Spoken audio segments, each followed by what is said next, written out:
guys, thanks so much for clicking on the video. We are here for another volume of Ask James. Okay, and this one is kind of simple, but definitely interesting, always interesting. Let's get into the letter here. It says, James, I have a question. My daughter is 13 and she wants to hang out with her friends at the mall and the movies. But I tell her no and she gets mad. I think it's me because I shelter her so much and I don't let her grow up. Am I wrong for protecting her from this crazy world? Okay, this is quite easy, but it does take, there's a lot of different factors. Okay, so you're never, I want you to hear me clearly, you are never at fault or should never question yourself about sheltering or protecting your child too much, because there's no such thing, especially in the day and time that we actually live in. You can never be too protective because it's just too quick and too easy for something to happen. Things happen like that. And she's only 13. She's 13. She's not 23. She's 13.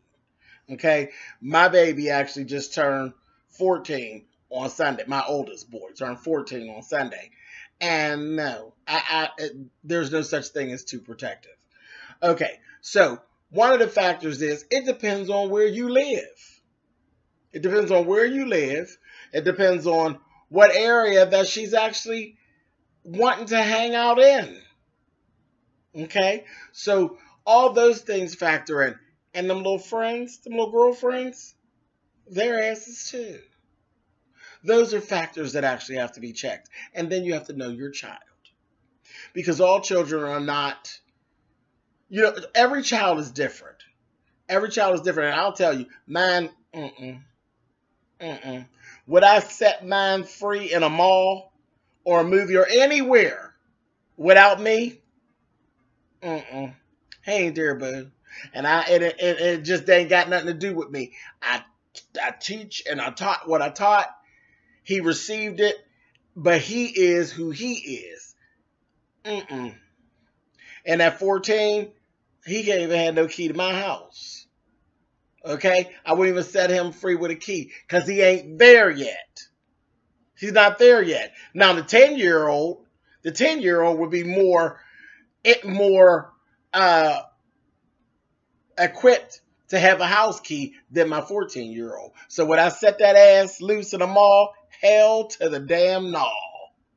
So you have to know your child and know what you're dealing with. And that's nothing bad against the child. It just is what it is. We all grow at different rates. We're all good in different areas. So no, I don't think you're wrong. I don't think you're wrong. And there's something in your subconscious that's making you not want to turn her loose like that. But I don't see, in 2017, I don't see a movie theater or a mall as somewhere safe for a 13-year-old to hang around with no adult supervision. First of all, we're in a very strained racial climate at this time. So what happens if your child, and I don't know, because I have all different types of viewers, so I don't know if your child is a little black girl or if it's a little white girl. Either way, there's a racial situation that is at hand, whether we want to admit it or not. Okay? So at 13, is your 13-year-old equipped to deal with racism? On either hand, black against white or white against black, or any other of the melanated colors, browns, beiges. Is your child equipped to actually handle that? I bet you she's not. I don't know very many 13-year-olds that are. And how many times have you been at the mall and been treated unfairly? Now you want to sit 13-year-old in there? I don't think so. I don't think so. It's nothing for somebody to be racist and try to get cute with a 13-year-old. And a 13-year-old girl, oh, heavens no. Heavens no. And in a movie theater, mm-mm, mm-mm. Without adult supervision, I'm going to say no. And most of the movies that our kids watch actually require adult supervision. At 13, there are some movies that she could probably watch, but there are some other movies that she probably needs somebody 17 or 18-year-old to even get them in. So no, I don't think you're off the mark. I think you're actually right the fuck where you're supposed to be on the mark, mommy. I think you're doing exactly what mommy's supposed to do. You know, and it used to be cute when people could drive up, and again, depending on what area you live in, where they could take the kids and then come back and get them. That's real cute. Baby, we ain't in that climate right now. Not where I live.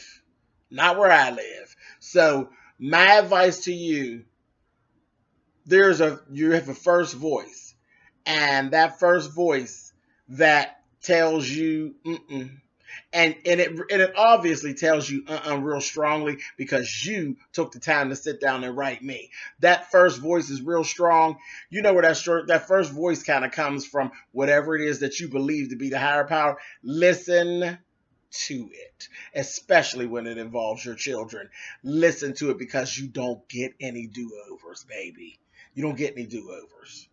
No room for mistake when it comes to our babies. So that's what I have to say. You guys hit them comments and help our sister out. Tell her what you think. But me personally, like I said, your first voice, that inside voice, is beating the hell out of you. And that's why you thought enough to sit down and write me and to take the time. Listen to your first voice. Take your baby to the mall. Take your baby to the movies. You can be the mom on deck, honey. Take them all. But don't let them go to the mall and to the movies by themselves. I'm not a fan. All right. Thank you guys for listening. I hope this helps in some small way. And definitely keep your eyes open for more episodes of Ask James. Later.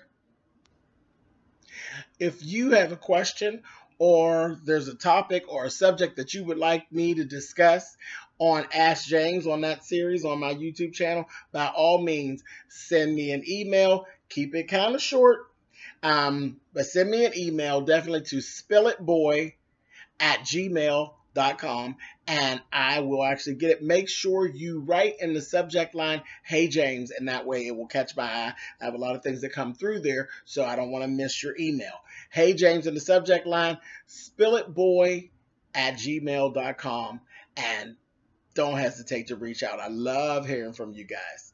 Later.